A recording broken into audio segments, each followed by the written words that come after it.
Next 9 जल्द लेकर आ रहे हैं आपके लिए कुछ अनोखी दास्तान जो इश्क की कलम से लिखी जा रही है। सुनने के लिए कीजिए बस थोड़ा सा इंतजार। स्टोरियन, लफ्जों के हमसफर।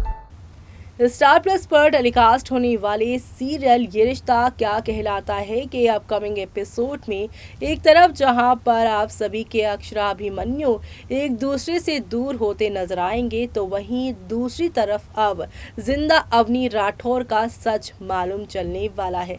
जिंदा अवनी राठौर जो है वो किसी और के नहीं बल्कि यहाँ पर हर्षवर्धन की कैद में ही है।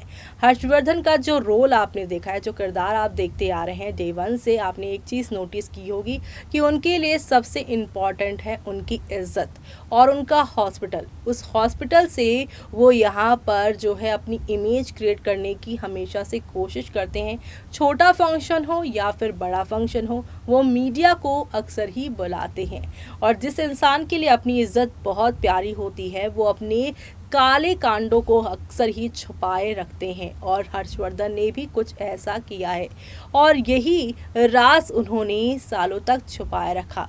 उन्हें अभी तक लग रहा था कि मंजरी क्या, कोई भी उनके पास के बारे में नहीं जानता है, लेकिन जब यहाँ पे नील का पत्ता खुला तब यहाँ पे डॉक्टर अवनी का भी राज खुला और साथ ही साथ यहाँ पे हर्षवर्धन को ये भी पता चल गया कि मंजरी ने यहाँ पर सब कुछ जान लिया था, लेकिन उसके बावजूद भी कभी भी उससे नफरत नहीं की बल्कि उसे प्यार, उसे सपोर्ट ही किया।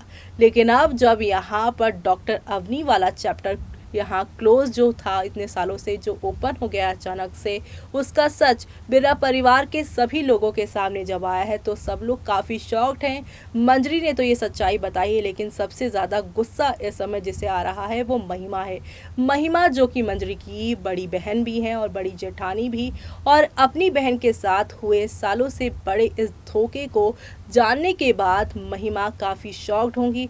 वो हर्षवर्धन को काफ़ी धमकाती नजर आएंगी।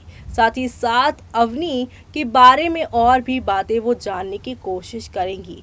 ऐसे में महिमा जो कि हमेशा से ही घर और बाहर दोनों ही जगह अपना जो है एक अलग ही वैल्यू क्रिएट करना चाहती थी, उन्हें तो अब हर्षवर्धन और हर्षवर्धन के इस पास्ट को जानने के बाद एक मौका मिल गया है और इस मौके की तलाश में अब वो एक नई जर्नी पर जाने वाली हैं, जहां पर वो जानेंगी कि हर्षवर्धन ने कैसे अवनी से पीछा छुड़ाया था और अवनी जिन्होंने अपने बच्चे को डिलीवर करने के बाद जान लेने की कोशिश की थी, लेकिन वो एक्चुअल में मरी नहीं थी। उन्हें हर्षवर्धन ने अपनी कैद में रखा था क्योंकि वो जानते थे कि अवनी कभी भी अगर सामने आती हैं, मीडिया में उनके खिलाफ कुछ भी बोलती हैं, तो उनकी सालों की बनाई हुई जो यहाँ पर इमेज है, जो उनकी यहाँ पर मेहनत है, वो एक पल में ही खत्म हो जाएगी। ऐसे में अब महिमा के सामने अवनी के जिंदा होने का सच सामने आने वाला है, तो महिमा ये सच्चाई जानने के बाद क्या कदम उठाने वाली हैं आगे, वो सब देखना आप लोग शो में मिस मत करेगा। इसी के साथ मुझे यानी कि जूही को दीजिए इजाज़त। Bye bye, take care.